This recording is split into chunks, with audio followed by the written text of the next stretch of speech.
नमस्कार दोस्तों, कैसे हो आप। आशा करता हूँ आप सही होगे, सुरक्षित भी होगी। हम आपका फिर से स्वागत करते हैं आपके अपने YouTube चैनल सफलता के द्वार ITI नगर में। हमारी कुछ पिछले दिनों से फिजिक्स MCQ रूटीन चला हुआ था, तो आज हम लेक्चर 8 में फिर से क्वेश्चन नंबर 71 से रूटीन स्टार्ट करते हैं। तो हमारा क्वेश्चन नंबर 71 क्या कहता है, जब एक ठोस पिंड को पानी में डुबोया जाता है तो उसके भार में ह्रास होता है। यह ह्रास कितना होता है। ऑप्शन ये है, विस्थापित पानी के भार के बराबर, विस्थापित पानी के भार से कम, विस्थापित पानी के भार से अधिक, या फिर विस्थापित पानी के भार से संबंध ही नहीं रखता। तो इसकी अगर मैं आपकी व्याख्या की बात करूं, व्याख्या क्या कहती है कि जब एक ठोस पिंड को पानी में डुबोया जाता है तो उसके भार में ह्रास होता है। यह ह्रास विस्थापित पानी के भार के बराबर होता है। तो इसका जो ऑप्शन हो जाएगा वो आपका फर्स्ट हो जाएगा। First option is the correct answer. ठीक है, अगर मैं इसकी और एक्सप्लेनेशन करूं और व्याख्या करूं तो ये जो क्वेश्चन है ये आर्किमिडीज जो वैज्ञानिक हुए हैं उनके सिद्धांत, उनके कॉन्सेप्ट पर आधारित है। उनका कॉन्सेप्ट क्या कहता है, उनका कॉन्सेप्ट ये कहता है कि अगर हम किसी वस्तु को पानी में आंशिक आंशिक या पूर्ण रूप से डुबाए तो उसके भार में कमी आती है, और जो यह कमी है वो उसके भार के जो विस्थापित पानी किया है, विस्थापित पानी के भार के बराबर होती है। ये आर्किमिडीज ने बताया। और एक उत्प्लवन बल होता है, आपने सुना होगा बायोंट फोर्स, उत्प्लवन बल। जो ये भार में कमी है वो इस उत्प्लवन बल के बायोंट फोर्स के कारण आती है, क्योंकि द्रव भी उसको ऊपर की ओर धकेलना चाहता है, जिससे कि उसके भार में कमी आ जाती है। अब मैं आपको डायग्राम के माध्यम से इसको सही से एक्सप्लेन करूंगा, ध्यान से सुनना। अब देखिए डायग्राम, देखिए ये पहले वाला, इसमें दो चीज दी हुई है, एक स्टील की बॉल है और एक स्टील का शिप है। अब एक स्टील की बॉल तो शटल डाउन हो गई नीचे, जो ये है स्टील की बॉल, ये तो हो गई आपकी शटल डाउन। और जो जहाज है वो आपका तैर रहा है, अच्छी तरह आगे चल रहा है, तैर रहा है, पानी में शटल डाउन नहीं हुआ। तो इसका कारण क्या है, स्टील की जो बॉल है वो अपने भार के बराबर पानी को विस्थापित नहीं कर पाई, इसलिए वो नीचे शटल डाउन हो गई, नीचे पानी में बैठ गई। अब मैं अगर जहाज की बात करूं तो जहाज ने क्या किया, अपने भार के बराबर पानी को विस्थापित किया, जिससे कि वो आसानी से तैर रहा है और आगे की ओर चल रहा है। अब मैं थोड़ा और एक्सप्लेनेशन करता हूं आर्किमिडीज के सिद्धांत को, कॉन्सेप्ट को अच्छी तरह। डायग्राम देखिएगा, ये देखिए ये डायग्राम क्या कहता है। इसमें एक ऑब्जेक्ट दिया हुआ है ब्लैक कलर का, स्क्वायर ऑब्जेक्ट दिया हुआ है ब्लैक कलर का। इसका जो वेट है वो 10 न्यूटन है। ठीक है, ध्यान से समझना, 10 न्यूटन इसका वेट है। अब उसने क्या किया, ये नीचे की ओर हमने डीप किया, पानी में उसको डीप किया। पानी में जब इसको डीप किया तो पानी ने ऊपर की ओर फोर्स लगाया, जिसे हमने बायोवेंट फोर्स कहती है, उत्प्लवन बल, वो लगाया 3 न्यूटन। ठीक है, अब 3 न्यूटन लगाया तो अगर हम उसका वेट चेक करेंगे वो निकलेगा हमारा 7 न्यूटन, क्योंकि 10 न्यूटन उसका वेट था ओरिजिनल, जो पहले हमने डुबोने से पहले हमने लिया था, उसका वेट मेजर किया था, वो 10 न्यूटन था। फिर डुबोने के बाद जब हमने मेजर किया वो 3 हुआ, तो जो 3 न्यूटन था 7 न्यूटन हुआ। जो 3 न्यूटन घटा है, माइनस हुआ है, वो उत्प्लवन बल था जो द्रव ने उस पर ऊपर की ओर लगाया था, जो ये वाला लगा हुआ है, ये लगा हुआ है, ये आपका 3 न्यूटन वाटर डिस्प्लेज लिखा हुआ है, विस्थापित किया। ठीक है, अब मैं आपको बता दूं कि ये पता कैसे चला कि ये 3 न्यूटन का बल लगा। चलो हमने मान लिया कि हमने वेट कर लिया, अब हमें पता कैसे लगेगा कि ये 3 न्यूटन का बल ही लगा। ये देखिए अगला डायग्राम, ये देखिए, ये आर्किमिडीज के जो कॉन्सेप्ट है, प्रिंसिपल है, उसको समझने के लिए ये डायग्राम बहुत ही महत्वपूर्ण है, इसको ध्यान से समझिए। अब देखिए ये जो वेट है 6 किलोग्राम का है, जो हमने पहले लिया। अब हमने इसको पानी में डुबो दिया, ये पानी में इसको डुबो दिया, तो हमने इसमें वेट लटकाया हुआ है। वेट से हमने देखा कि ये चार यूनिट आ रही है, 4 किलोग्राम है, 6 किलोग्राम का हमारा वेट हमारा 4 किलोग्राम बता रहा है। तो जो ये 2 किलोग्राम लगा है, ये बायोंट फोर्स लगा है, ये देखिए ये 2 किलोग्राम बायोंट फोर्स लगा है। अब देखिए हमने क्या किया, यहाँ पे एक नली लगा दी, इस बीकर में एक नली लगा दी, ये वाली। अब हमने अगर हमारा पानी, जब हम किसी वस्तु को पानी में गिराएंगे तो वो तो ओवरफ्लो हो गई, जब ओवरफ्लो होगा तो ये पानी यहाँ पर डीप करेगा, ये आ जाएगा इसमें, इस वाले बिगर में आ जाएगा और हमारा वेट 2 किलोग्राम बता रहा है, तो हमें पता लगेगा कि जो विस्थापित पानी हुआ है वो 2 किलोग्राम हुआ है और फोर्स जो बायोवेंट फोर्स लगा है वो भी 2 किलोग्राम लगा है। इससे सही स्पष्टीकरण होता है आर्किमिडीज का सिद्धांत। ये एक प्रैक्टिकल है, एज ए प्रैक्टिकल ये काम कर रहा है ये वाला आपका मॉडल, ये model concept of Archimedes principal. ठीक है, आपको मैं आशा करता हूँ कि समझ में आएगा। बहुत इंपॉर्टेंट क्वेश्चन है, अब आज के बाद कोई भी क्वेश्चन आपके माइंड में नहीं होगा। ठीक है, पानी पे ये स्टील की बॉल क्यों शटल डाउन हो गई, वो क्यों तैरता है, ये आपको मैंने अच्छी तरह समझा दिया। ठीक है, अब हम नेक्स्ट क्वेश्चन की ओर बढ़ते हैं। 72 क्वेश्चन क्या कहता है कि बर्फ पानी में तैरती है परंतु अल्कोहल में डूब जाती है, क्यों डूब जाती है? ऑप्शन दिए गए हैं कि पानी अल्कोहल की अपेक्षा पारदर्शी होता है, ये नहीं हो सकता। बर्फ पानी के जमने से बनती है, जो बर्फ है वो पानी के जमने से बनती है, ये तो सही है, पर कारण इसका सही नहीं है। ये बात सही है, पर इसका जो कारण है कि ये डूब की जाती है अल्कोहल में, ये कारण सही नहीं है। बर्फ ठोस है जबकि द्रव है, ये भी बात सही है, पर ये इस क्वेश्चन के हिसाब से ये जो ऑप्शन है आपका करेक्ट नहीं है। बर्फ पानी से हल्की होती है तथा अल्कोहल से भारी होती है, ये आपका करेक्ट आंसर है। बर्फ पानी से हल्की होती है। अब मैं हल्की बताऊं, अब मैंने जो आपको फॉर्मूला बताया था एक, इसका व्याख्या देख लीजिए।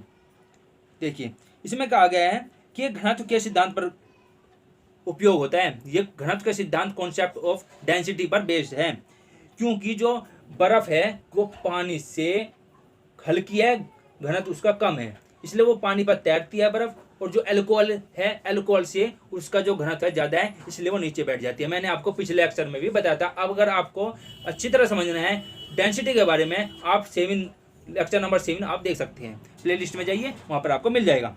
ठीक है, अब मैं आपको फॉर्मूला बताता हूँ दोबारा फिर। ये डी है डेंसिटी बराबर द्रव्यमान m अपॉन आयतन v, जिसको हम वॉल्यूम बोलते हैं, मास अपॉन वॉल्यूम। अब मैंने कहा कि वो हल्की होती है तो आपका जो डेंसिटी है वो भी कम होगी। जब ये कम होगा, मास द्रव्यमान कम होगा, तो आपकी डेंसिटी भी कम होगी। वॉल्यूम कम होगा तो डेंसिटी ज़्यादा होगी, क्योंकि इनवर्स प्रोपोर्शनल है। तो यही कारण है कि ये तैरती क्यों है, डेंसिटी कम कारण तैरता है बर्फ पानी में, और अल्कोहल में जो वाइन वगैरह शराब होती है उसमें आपका डीप हो जाता है, नीचे चले जाता है। ये इसका सही आंसर हुआ। ठीक है, अब हम नेक्स्ट क्वेश्चन देख लेते हैं। 73 क्वेश्चन क्या कहता है कि स्टील की गोली पारे में तैरती है क्योंकि, ये भी सेम एज पिछले क्वेश्चन की तरह है। अब मैं आपको बताऊंगा कि ये घनत्व पर बेस है, और ऑप्शन देख लीजिए।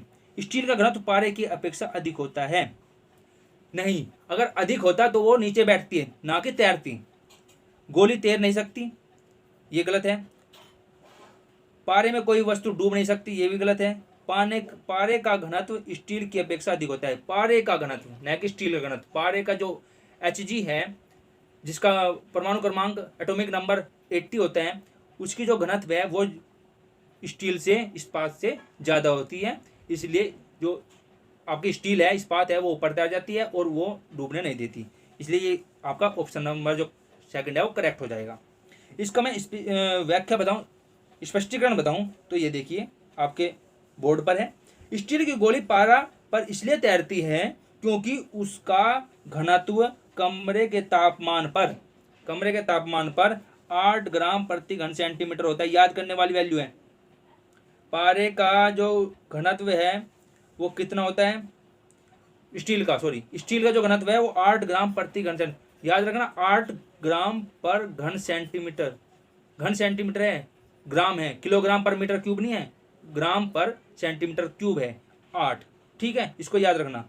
और पारे के घनत्व 13.5 ग्राम पर सेंटीमीटर क्यूब है, तो ये पारे का ज़्यादा हो गया और स्टील का कम हो गया। तो इसलिए स्टील हल्की होने के कारण, उसका द्रव्यमान कम होने के कारण, डेंसिटी कम होने के कारण वो उस पर ऊपर तैर जाती है, नीचे बैठ नहीं पाती। ठीक है, अब अगली लाइन में कहा है इसने कि मतलब सघन पारा पर विरल स्टील तैरता है। अब मैं आपको बताऊंगी सघन और विरल क्यों लगाया है। अगर मैं किसी डेंसिटी की बात करूं, किसी वस्तु की डेंसिटी किसी की कंपैरिजन में ज़्यादा है, तो वो सघन क्यों हुई, जिसको हम डेंस बोलते हैं, वो डेंस क्यों हुई, क्योंकि उसकी डेंसिटी पर बेस करती है, वो डेंस है नहीं है, उसकी डेंस संघनन अवस्था उसकी डेंसिटी पर बेस करती है। अगर किसी वस्तु की डेंसिटी ज़्यादा है तो उसकी जो संघनन पावर अवस्था होगी वो ज़्यादा होगी, क्योंकि उसके अंतरा आणविक जो कण है, अंतरा आणविक दूरी है वो कम होगी कणों के बीच की, इसलिए वो ठोस होगा, जल्दी ज़्यादा ठोस होगा और सघन बोला जाएगा।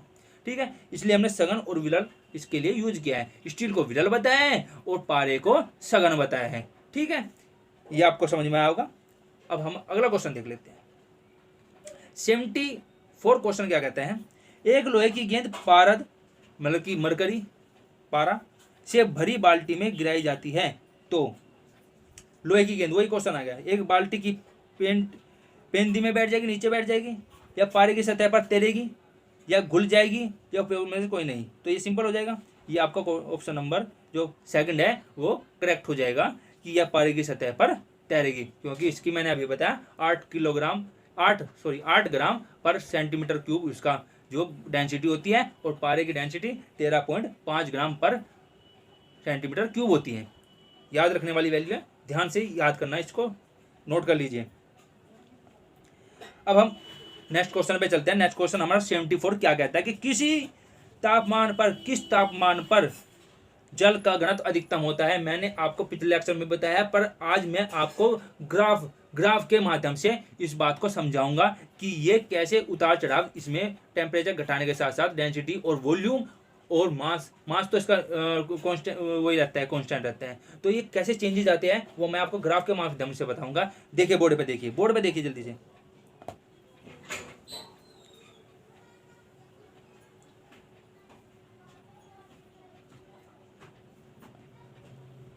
इसका जो ऑप्शन है वो साइज 4 करेक्ट हो जाएगा। ये रहा डेंसिटी ऑफ वाटर। जो डेंसिटी ऑफ वाटर है वो ग्राफ है ये आपको टेम्परेचर दिया हुआ है। टेम्परेचर हम घटाएंगे और हमारी डेंसिटी बढ़ेगी और घटेगी भी, यहाँ पे आगे घटेगी। अब मैं आपको समझाता हूँ कैसे। अब हम टेम्परेचर 11 कर रहे हैं, 10 कर रहे हैं, 9 कर रहे हैं, 8 कर रहे हैं, 7, 6, 5 ऐसे घटा रहे हैं, तो हमारी जो डेंसिटी है, देखिए ये डेंसिटी ग्राफ है, ये हमारा बढ़ रहा है, ऊपर की ओर जा रहा है, तो हमारी वैल्यू जो है ऊपर की ओर बढ़ रही है, इसकी बढ़ रही है। अब हम पीक पर पहुंच गए।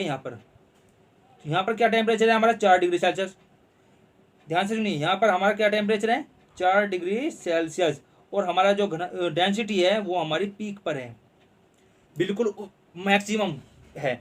इसके बाद क्या अवस्था आएगी, इससे पहले क्या अवस्था थी, जो फॉर्मूला अगर मैं आपको बताऊं तो D बराबर m/v। तो हमारा डेंसिटी बढ़ रही है, डेंसिटी हमारी बढ़ रही है और वॉल्यूम हमारा घट रहा है। ये बता था ना मैंने पहले लेक्चर में, डेंसिटी मेरी बढ़ रही है और वॉल्यूम मेरा घट रहा है।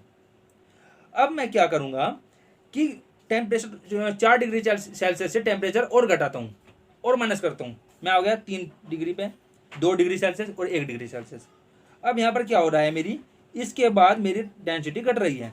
देखिए इन्वर्स हो गया, पहले बढ़ रही थी डेंसिटी, अब घट रही है। तो अब डेंसिटी घट रही है तो वॉल्यूम मेरा क्या हो जाएगा, वॉल्यूम मेरा बढ़ जाएगा। जिसके कारण मैंने आपको एक एग्जांपल भी बताया था कि जो मेरी पाइपें है, पाइप जो पानी जिसमें पानी बहता है वो फट जाती है, क्योंकि मेरा वॉल्यूम बढ़ जाता है, वो प्रेशर डालता है दीवारों पर पाइप की और वो फट जाता है क्योंकि बाहर निकलने की कोशिश करता है। ये मैं आशा करता हूँ कि ये डायग्राम आपको अच्छे से समझ में आएगा। तो मैं एक बार आपको एक्सप्लेनेशन भी बता देता हूँ।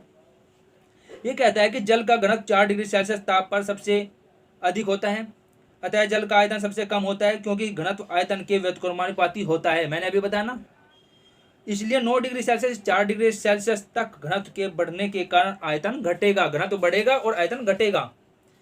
जबकि 4 डिग्री सेल्सियस से 3 डिग्री सेल्सियस, कुछ भी कहिए, 3 डिग्री सेल्सियस, 2 डिग्री सेल्सियस, 1 या -1, 2, अगर हम 4 डिग्री सेल्सियस से और कम जाते हैं तो हमारा बर्फ जमने की प्रक्रिया के दौरान जल का घनत्व घटेगा और आयतन बढ़ेगा, स्प्रेड होगा। ये इसकी सही एक्सप्लेनेशन है। ठीक है, ये आपको क्वेश्चन समझ में आएगा, बहुत ही इंपॉर्टेंट क्वेश्चन है ये। अब हम नेक्स्ट क्वेश्चन देख लेते हैं। 76 नंबर क्वेश्चन क्या कहता है, वस्तु की मात्रा बदलने पर अपरिवर्तित रहेगा, मतलब कि परिवर्तन चेंज नहीं आएगा। किस में नहीं आएगा, आयतन में नहीं आएगा, भार में नहीं आएगा, द्रव्यमान नहीं आएगा, या फिर घनत्व में नहीं आएगा। अगर हम वस्तु की मात्रा बदलते हैं अगर हम उसकी यूनिट क्वांटिटी बदलते हैं तो उसमें किस में वो नहीं आएगा, उसके घनत्व में कोई परिवर्तन नहीं आएगा। इसका आंसर करेक्ट हो जाएगा घनत्व। डेंसिटी में कोई परिवर्तन नहीं आएगा अगर हम उसकी मात्रा चेंज करते हैं। देखिए एक्सप्लेनेशन क्या कहता है, व्याख्या क्या कहता है इसकी। किसी वस्तु की मात्रा बदलने पर उसका आयतन, वॉल्यूम, भार व द्रव्यमान, जो पहले आपका ऑप्शन दिए गए हैं, आयतन, भार और द्रव्यमान परिवर्तित हो जाता है, परंतु उसके घनत्व में कोई प्रभाव नहीं पड़ता, क्योंकि प्रत्येक वस्तु का घनत्व नियत रहता है। तो यह तभी परिवर्तित होता है जब आयतन व द्रव्यमान परिवर्तित होता है, क्योंकि फॉर्मूले में m/v होता है। यह उसके द्रव्य आयतन और द्रव्यमान पर डिपेंड होता है, इसलिए मात्रा क्वांटिटी पर कोई उसका प्रभाव नहीं पड़ेगा। अर्थात द्रव्यमान व आयतन में परिवर्तन से घनत्व परिवर्तन हो जाता है, बाकी किसी से डिपेंड नहीं करता, इसलिए इसका करेक्ट आंसर हो जाएगा डेंसिटी घनत्व।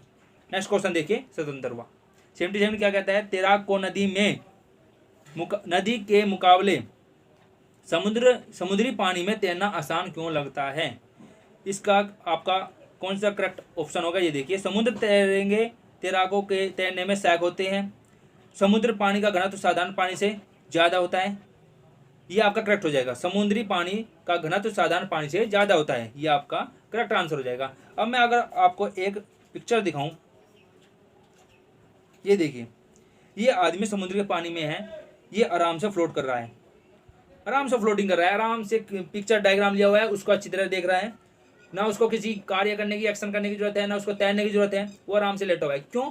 क्योंकि जो समुद्र का पानी होता है उसका जो डेंसिटी होती है वो ज़्यादा होती है। एग्जाम्पल के तौर पर अगर मैं आपको डेड सी की बात करूँ, जो डेड सी है उसकी डेंसिटी इतनी ज़्यादा है, सबसे ज़्यादा उसकी डेंसिटी है, उस पर आदमी आसानी से तैर जाता है, ठीक है। अगर मैं नदी के पानी की बात करूँ या आम किसी पानी की बात करूँ, स्विमिंग पूल वगैरह पानी की बात करूँ, उसकी डेंसिटी कम होती है, तो इसलिए आदमी उसमें डूब जाता है, जिससे उसको तैरना पड़ता है और उसको कार्य करना पड़ता है, ठीक है, ना डूबने के लिए। तो अगर मैं इसकी एक्सप्लेनेशन की बात करूँ तो इसमें एक्सप्लेनेशन, उसकी व्याख्या क्या कहता है कि प्लवन के लिए वस्तु का भार वस्तु के डूबे हुए भाग द्वारा विस्थापित द्रव के भार के बराबर होता है। तो मैंने आपको बता दिया, अर्थात वस्तु जितना अधिक द्रव भार को विस्थापित करेगी उतना ही आसानी से तैरेगी, जितना विस्थापित पानी को करेगी उतना ही अच्छी तरह तैरेगी। समुद्री जल का घनत्व विभिन्न लवणों के घुलने के होने के कारण साधारण जल से ज़्यादा होता है। घनत्व अधिक होने के कारण विस्थापित द्रव का भार अधिक होता है, अतः उसमें तैरना आसान होता है। देखिए कितनी चीज़ें डिपेंड करती है। अगर हम फ्लोट कर रहे हैं किसी पानी पर, अगर हम तैर रहे हैं, तो हमारे पास कितने डिपेंड करती है वस्तु कि हम किस उस पर तैर रहे हैं। अगर हम तैर रहे हैं तो हम पर उत्प्लवन बल कार्य कर रहा है, हमने पानी को विस्थापित किया, उसकी डेंसिटी पर बेस करता है। कितनी बात बताई मैंने आपको, किसी भी टॉपिक को घुमा फिरा के कैसे भी क्वेश्चन पूछ सकता है, तो आपको ये अच्छी तरह समझना है। अब हम नेक्स्ट क्वेश्चन पे चलते हैं। 78 वायुमंडल में बादलों के तैरने का कारण है। ये सिंपल क्वेश्चन है। निम्न दाब, निम्न घनत्व, निम्न श्यानता, निम्न तापमान। देखिए आप बिल्कुल भी गलती मत करना, निम्न दाब या निम्न घनत्व, इसमें आपको कंफ्यूजन हो सकती है। निम्न दाब भी आप लगा सकते हैं, जबकि इसका आंसर क्या होगा, निम्न घनत्व के कारण, क्योंकि उसका घनत्व जो है वो कम होता है। अगर उसका घनत्व ज़्यादा हो जाता है तो वो बारिश होती है, डेंसिटी ज़्यादा होने के कारण बारिश हो जाती है, और ना होने के कारण तो वो इधर उधर हवा के माध्यम से चलता फिरता रहता है बादल, ठीक है। इसका आंसर हो जाएगा आपका निम्न घनत्व, करेक्ट आंसर। अगर व्याख्या हमारे पास हो तो देखते हैं। व्याख्या हमारे पास सिंपल है। बादलों के आकाश में तैरने का कारण उनका निम्न घनत्व है। कम घनत्व होने के कारण ही बादलों का भार वायु में कम रहता है और वे तैरते रहते हैं। चलिए अगला क्वेश्चन देखते हैं।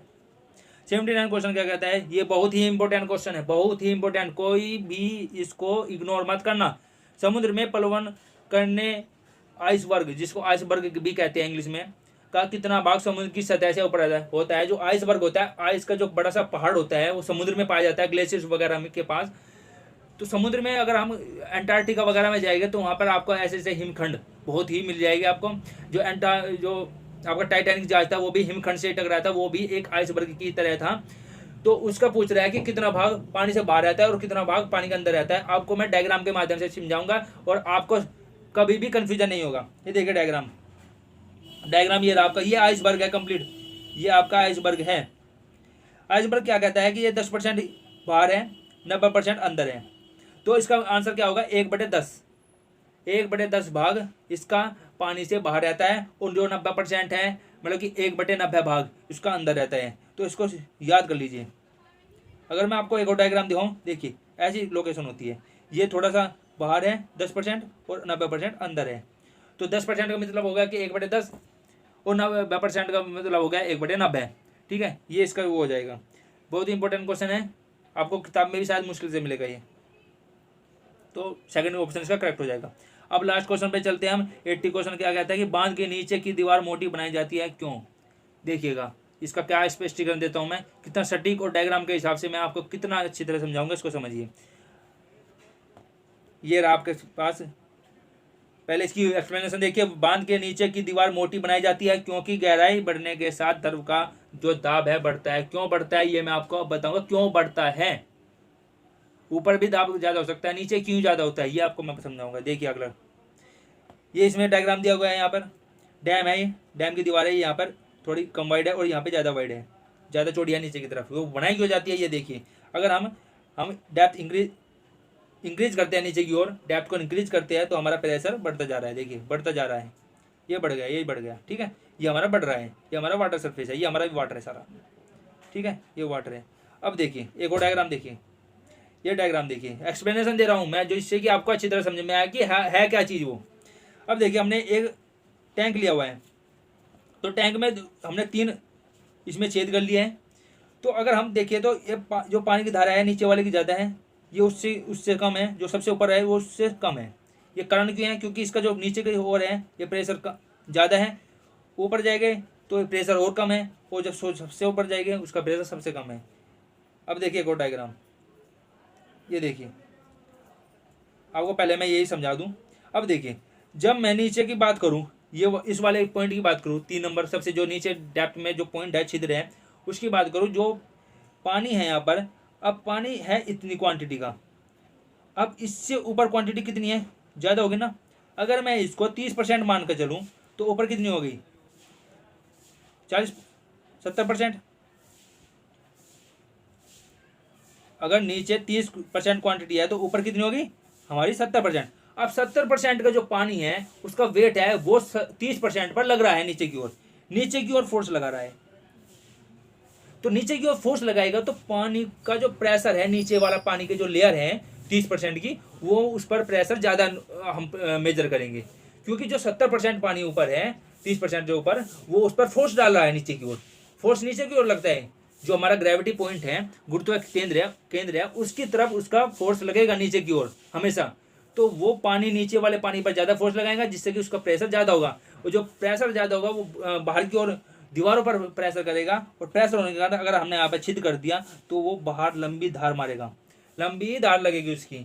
ठीक है, उससे ऊपर जाएंगे तो वो कम और प्रेशर डालेगा, फोर्स डालेगा ऊपर वाला पानी। फिर जो सबसे ऊपर जाएगा उसके ऊपर तो पानी है ही नहीं, उस पर तो जो एटमॉस्फेरिक जो प्रेशर है वो लग रहा है सिर्फ, और कुछ नहीं लग रहा है। तो उस पर जो प्रेशर होगा वो कम होगा और वो उसकी धार जो होगी वो कम होगी। ठीक है, आपको सही समझ में आएगा इसका कारण क्या है।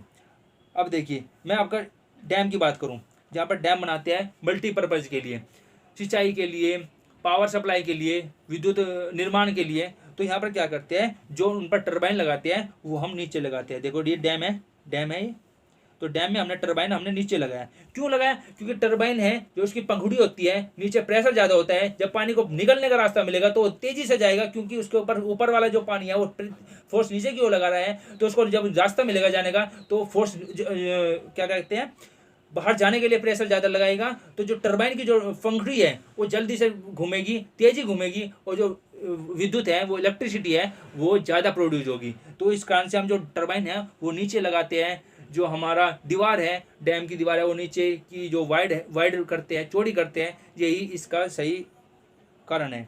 ठीक है, ये आपका 80 क्वेश्चन आज कंप्लीट हो चुके हैं। हमने 8 लेक्चर में अपने 80 को जो क्वेश्चन है, MCQ क्वेश्चन है, वो कंप्लीट किए हैं।